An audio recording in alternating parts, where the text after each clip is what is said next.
এটা হইতেছে চিটাগাং সিলেট মহাসড়ক। আর এই ব্রিজটার নাম হইতেছে কালামুরা ব্রিজ। আর এই ব্রিজটা কিন্তু দুইটা জেলাকে ভাগ করছে। এটা হচ্ছে কুমিল্লা জেলা, ব্রাহ্মণবাড়িয়া জেলা। এটা হচ্ছে কুমিল্লা জেলা, ব্রাহ্মণপাড়া উপজেলা। এটা হইতেছে ব্রাহ্মণবাড়িয়া জেলা, কসবা উপজেলা। আর এই গাংটা যেটা দেখতেছেন এটা হচ্ছে আমাদের বুড়ির গাং। তো এখানে মজার বিষয় যেটা হয়েছে, আপনার এই ব্রিজের এই পাশে সবাই চিনে নোয়াগাং, আর ওই পাশে সবাই চিনে বুড়ির গাং। আর আমাদের গ্রাম কিন্তু ওইখানে, ওই দূরে আছে কিন্তু। তো আমি কুটির বাজার আসছিলাম একটা কাজে, তো চিন্তা করলাম যে এই বিষয়টা নিয়ে একটা কথা বলি। আর এই ব্রিজটার কিন্তু একটা ইতিহাস আছে। ওরে বাপরে, গাড়ি দেখেন কিভাবে চলতেছে। এটা একটা ব্যস্ততম একটা সড়ক, চিটাগাং সিলেট মহাসড়ক। চিটাগাং সিলেট মহাসড়ক কিন্তু একটাই, এই একমাত্র রাস্তায় এটা দিয়ে আপনার চিটাগাংয়ের সাথে সিলেটের সংযোগ করা হয়েছে। আর এই রাস্তাটার অনেক বয়স, এটা তো বললামই আপনাদেরকে। আর ব্রিজটারও কিন্তু একটা ইতিহাস আছে। আপনার আমাদের মুক্তিযুদ্ধের সময় যখন পাকিস্তানি মিলিটারিদের পাকিস্তানি সেনাবাহিনীদের অত্যাচার যখন এদিকে বাইরে গেছে না, তখন কিছু মুক্তিবাহিনী এই ব্রিজটাকে আপনার বুম দিয়ে নাকি ভাঙা দিছিল, যেন সেনাবাহিনী বা পাকিস্তানি সেনাবাহিনী যেন এই রাস্তা দিয়ে আপ ডাউন না করতে পারে। এদিক দিয়ে নাকি প্রচুর জ্বালাতন করছে। আর যেহেতু এটা ইন্ডিয়ার বর্ডারের কাছে, বুঝছেন, তাই এদিক দিয়ে আপনার জ্বালা যন্ত্রটা বেশি করছে।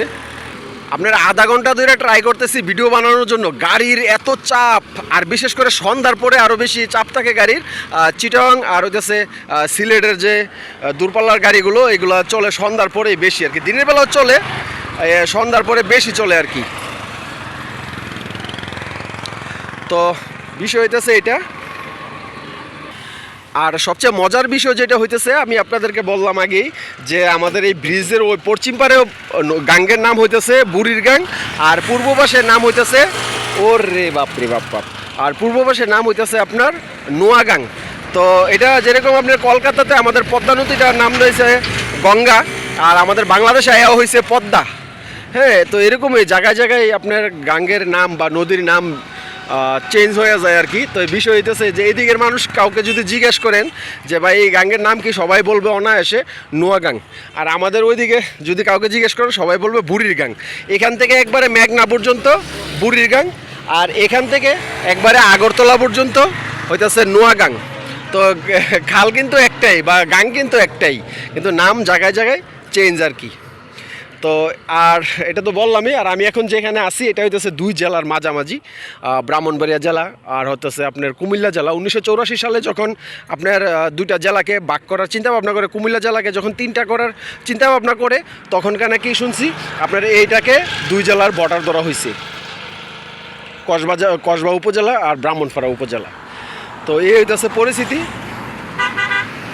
তো গাইস, যে যেখান থেকেই ভিডিওটা দেখতেছেন একটু শেয়ার করে দিন। আর যারা ইউটিউবে দেখতেছেন আমার চ্যানেলটি সাবস্ক্রাইব করে দিন। আর যারা পেজে দেখতেছেন আমার পেজটি ফলো দিয়ে দিন। তো আমি জানি না কতটুকু আপনারা ভিডিওটা ক্লিয়ার পাইতেছেন, কারণ প্রচুর গাড়ি চলতেছে। যেহেতু এটা সিলেট চিটাগাং মহাসড়ক, এখানে ব্যস্ততম একটা সড়ক, প্রচুর পরিমাণে গাড়ি চলে। আর ওই যে দেখেন, আমি এখানে ভিডিও করতেছি, আর একজনে সিএনজি ঠিক করতেছে, আর সিএনজির আওয়াজ দেখছেন নি। তো এদিকে ক্যামেরাটা ঘুরাইতে পারতেছি না রোদ্রের জন্য, দেখেন ক্লিয়ারই দেখা যাইতেছে না। আর আমাদের গ্রাম কিন্তু ওইখানে, আমি কিন্তু বারবার প্রত্যেকটা ভিডিওতে বলি যে বুড়ির গাং বুড়ির গাং। তো এটা হইতেছে আমাদের বুড়ির গাঙের দৃশ্য আর কি। মানে এখান থেকে শুরু হয়েছে বুড়ির গাং, সোজা একবারে মেঘনা পর্যন্ত। আর আমাদের এই গাংটা কিন্তু আগরতলা থেকে নামছে। আর এখানে কিন্তু বর্ডারটা বেশি দূরে না, হয়তো বা 3টা গ্রামের পরে আগরতলার বর্ডার। তো আগরতলা থেকে এই গাংটা নামছে, আগরতলা থেকে আপনার এই পর্যন্ত হয়েছে নোয়াগাং, ঠিক আছে। আর আপনার এখান থেকে মেঘনা পর্যন্ত হইতেছে বুড়ির গাং। তো এই হচ্ছে পরিস্থিতি আর কি।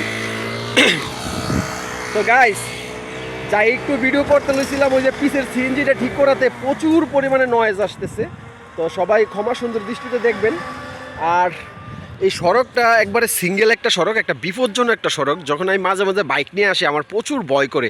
CNG, auto, truck, pick up, bus, মানে কি নাই এই গাড়িতে। কারণ যেহেতু আপনার দুইটা কি বলবো দুইটা বিভাগীয় শহরকে আপনার অ্যাড করছে এই সড়কটা।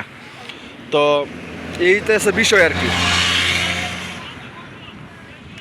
তো গাইস, ভিডিওটা বেশি বড় করব না, সবাই ভালো থাকেন। আর যারা এখন পর্যন্ত ভিডিওটা শেয়ার করেন নাই শেয়ার করে দিন। আর যারা আমার চ্যানেলটা এখনও সাবস্ক্রাইব করেন নাই সাবস্ক্রাইব করে দিন। সবাই ভালো থাকেন। আসসালামু আলাইকুম, আল্লাহ হাফেজ।